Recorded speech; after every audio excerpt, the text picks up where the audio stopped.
The wind howled as the waves battered the small fishing village of Blackthorn Bay. It was a place where the sea was both a livelihood and a curse, where sailors' tales of ghosts and monsters were told as casually as the weather forecast.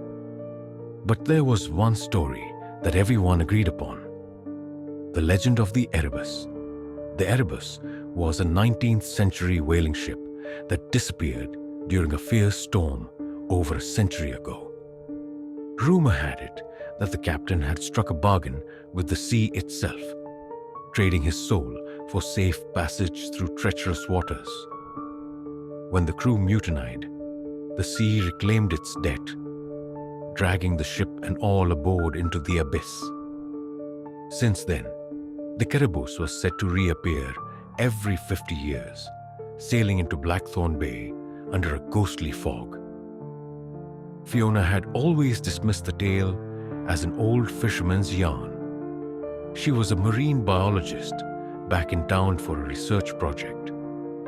But her work was interrupted when she overheard the locals whispering about an unusual fog rolling into the bay, right on the anniversary of the Erebus's disappearance. That night, curiosity got the better of her. Armed with her camera and a flashlight, Fiona ventured to the docks. The fog was thick, swallowing the beams of her flashlight and muting every sound except the distant lapping of water. She squinted into the haze, and that's when she saw it. A massive, shadowy silhouette emerging from the mist. The Erebus. Its sails were tattered, fluttering despite the still air, and its hull was encrusted with barnacles and seaweed. Ghostly light spilled from its portholes, casting an eerie glow on the dark water. Fiona froze. Her breath caught in her throat. This wasn't just a legend, it was real. A low groan echoed from the ship, like the creak of ancient wood straining against the weight of centuries. Then a plank extended from the deck, landing with a heavy thud on the dock. Fiona's rational mind screamed at her to run, but her feet stayed rooted in place as a figure emerged from the shadows. The man, or what had once been a man, was dressed in a captain's coat, its buttons tarnished and its fabric soaked with brine. His face was pale and gaunt, with hollow eyes that glowed faintly green. He tipped his hat to her, his movements slow and deliberate. "You've been chosen," he said, his voice a raspy whisper that carried unnaturally through the fog. "Chosen for what?" Fiona managed to ask, her voice trembling. The captain extended a skeletal hand. "To bear witness, to pay the debt." Before Fiona could respond, the fog thickened, wrapping around her like a living thing. The world spun, and when she regained her senses, she was no longer on the dock. She was aboard the Erebus. The deck was alive with movement. Ghostly crew members, their translucent forms shimmering in the unnatural light, worked the ship's rigging and hauled phantom cargo. Their faces were blank, as if the memory of who they were had been washed away by the sea.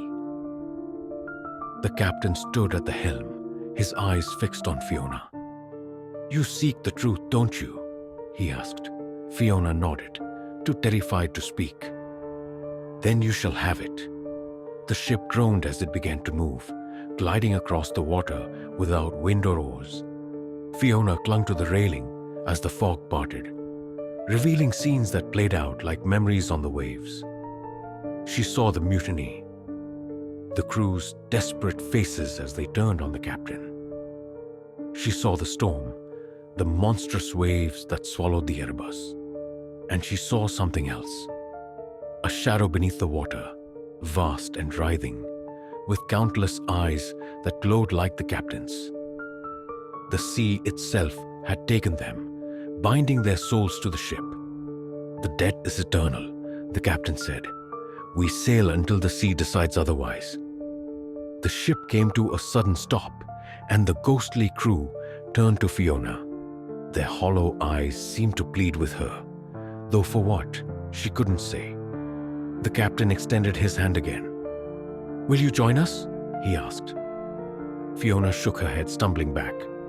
"I can't. I won't." The captain's expression darkened.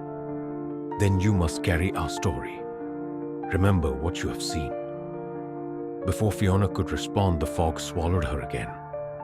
When it cleared, she was back on the dock. The Erebus was gone, as if it had never been there. But in her hand, she held a small token. A tarnished coin with the ship's name engraved on it. Fiona left Blackthorn Bay the next morning, unable to shake the memory of the ghostly crew and the shadow in the deep. She never told anyone what she had seen, but she kept the coin as a reminder. Sometimes late at night, she would hear the distant drone of wood and the whisper of sails, and she would wonder if the Erebus still sailed, searching for someone else to pay its eternal debt.